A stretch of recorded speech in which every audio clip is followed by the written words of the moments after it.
Hi friends, பாசிப்பருப்பு புட்டு செய்ய போகிறோம். எப்படி செய்கிறேன்னு பார்ப்போம். ஒரு கப் பாசிப்பருப்பு எடுத்திருக்கேன். அதை நல்லா கழுவிட்டு ஒரு தவணை கழுவிட்டு ஒரு மணி நேரம் ஊற வச்சுக்குவோம். பாசிப்பருப்பை கழுவிட்டேன், தண்ணி ஊற்றி 1 மணி நேரம் ஊற வச்சுக்குவோம்.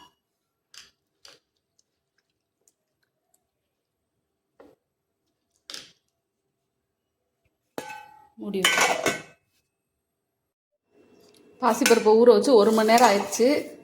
நல்லா தண்ணியை வடிச்சிட்டு மிக்ஸி ஜாரில் அரைச்சிக்குவோம். அரைச்சி எடுத்துக்குவோம். இந்தளவுக்கு அரைச்சி எடுத்துக்கிட்டேன். தண்ணியை நல்லா வடிச்சிட்டு தண்ணி இட்லி தட்டில் தண்ணி ஊற்றி சூடாயிடுச்சு. தட்டில் எண்ணெய் தடவிருக்கேன். அதில் கொஞ்சம் கொஞ்சமாக எடுத்து வச்சுருவோம். ஒரு 10லேருந்து 15 நிமிஷம் வேகட்டும்.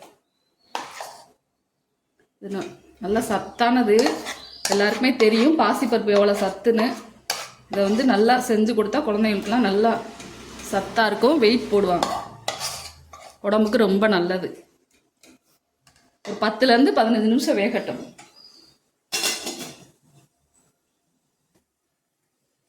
வெந்துருச்சு. இந்த மாதிரி எடுத்து பார்க்கும்போது ஒட்டலைன்னா வெந்துருச்சு. அடுப்பை ஆஃப் பண்ணிக்குவோம். ஆற வச்சு மிக்சியில் அரைக்கும் போது உப்பு போட்டேன், அதை வீடியோ எடுக்க மறந்துட்டேன். தேவையான அளவு உப்பு கொஞ்சம் சேர்த்துக்கோங்க.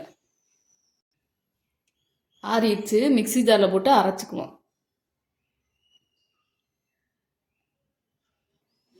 மிக்சி ஜாரில் எடுத்துக்கிட்டேன். கொரப்பாக அரைச்சி எடுத்துக்குவோம். இந்தளவுக்கு கொரப்பாக அரைச்சிக்கணும். சட்டி சூடாயிடுச்சு. நெய் ஊற்றிக்கிறேன். 1 ஸ்பூன் ஊற்றிக்கிறேன். நான் நிறைய சேர்க்க மாட்டேன். உங்களுக்கு வேணுன்னா உங்களுக்கு தேவையான அளவு ஊற்றிக்கோங்க.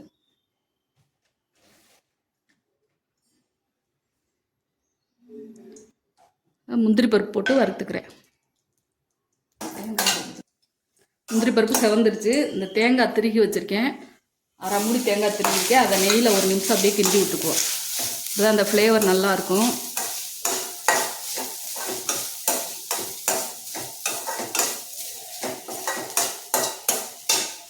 அரைச்சி வச்சுருக்க பாசிப்பருப்பு அதில் சேர்த்துக்குவோம்.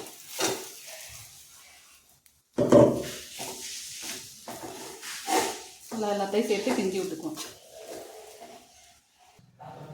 சர்க்கரையை சேர்த்துக்கிறேன். சேர்த்துட்டு 1 நிமிஷம் கிண்டி விட்டுடலாம்.